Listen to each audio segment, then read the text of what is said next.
大家好，我是谢雷，今天要和我的爱车说再见了，收车的人马上就到了，就是这辆陪伴了我们10年的逍客。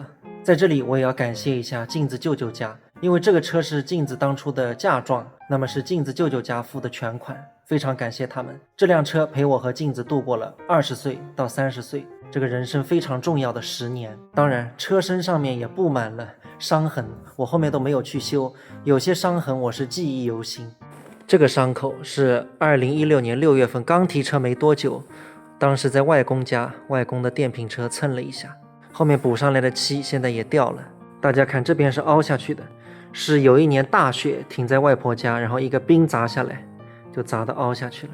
开了10年没吃过1张罚单，这个伤是最重的，当然后面也没修了。大家看这边是错位的，这个下面是被一个面包车追尾。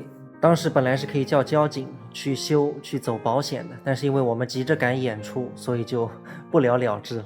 这一处是去凤游记吃面被一个电瓶车蹭的，这边引擎盖凹下去了。那个是去江西上饶演出，过一个山洞被落石砸的。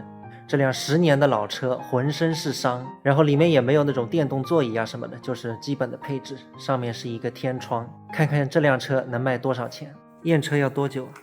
估计40分钟差不多。现在我上去了，他们验车要40分钟。这个是某瓜的啊，这个平台我就不说了，毕竟我也不是帮他们宣传的。直接现场打款了，是先70%对吧？对。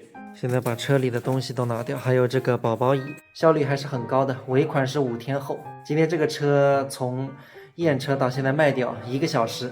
刚刚他们验了车之后，直接是现场视频和福州那边的一个买家视频，然后买家看了之后说可以，那就签合同。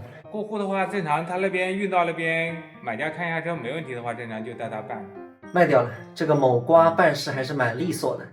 尾款我们也拿到了，也过户了，就几天的时间。这个车我们16年落地的时候大概是17、18万吧。